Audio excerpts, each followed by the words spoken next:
Okay, Sociology 1010, International Marriages. Good morning, everyone. Let me ask you a question. What is your feeling about international marriages? Perhaps you feel it would be a great way to get to know another culture. Or maybe your view is as yet another problem that couples face when they marry each other. Well, in Japan, the total number of Japanese marrying foreigners each year has increased to just over 5% of the total marriages, and this number is growing. So in today's lecture, we will first look at who Japanese are marrying, and then look at 5 things that these couples have to consider to make their marriages work well. So, okay, 5% of Japanese marry foreigners. Now, who do you think is more likely to marry a foreigner? A Japanese man or a Japanese woman? Well, Japanese men are actually more than 3 times as likely as the woman to have a foreign spouse. But the trend is different. When Japanese women marry a foreigner, they tend to marry someone who has a higher income, higher status, and higher educational level. However, Japanese men who tend to marry someone who has a lower income, lower status, and lower education than they have. Okay, so let's look at the foreigners Japanese choose to marry in Japan. Japanese men, as we know, are more likely to marry a foreign person than a Japanese woman. Well, according to the Ministry of Health, Labor and Welfare, almost half of the marriages are comprised of Japanese men and Chinese women. Another 30% are to Filipinos, and about 20% are to Koreans. In many cases, these are men from rural areas and growing number of elderly farmers. On the other hand, the number of women that marry foreign men is smaller, but who they marry is different. Again, according to the Ministry of Health, Labor and Welfare, almost half the marriages between Japanese women and foreigner are with which group? Yes, you guessed right. Korean men.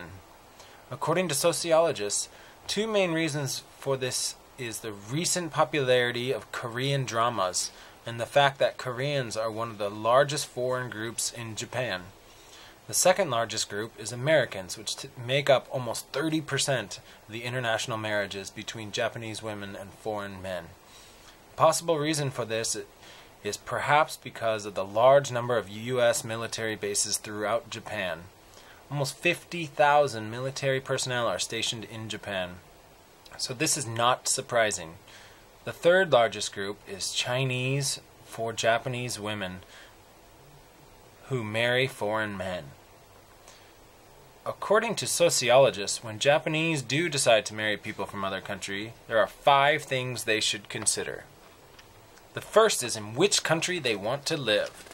In almost every case, the couple will ultimately live in the country where the husband calls home.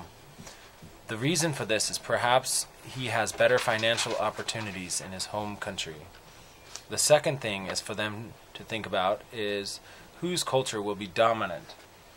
Sociologists recommend having a country where you are living decide this. So say if a Japanese man and a Chinese woman live in China, the Chinese culture should be dominant. But if they decide to reside in Japan, the Japanese culture should be stronger. The third thing to consider is what the children's nationality will be. Most sociologists actually suggest teaching the child culture about both nationalities, and if it's possible, to allow the child to keep dual citizenship in both countries, if this is possible. The fourth point is what name will be chosen for the child.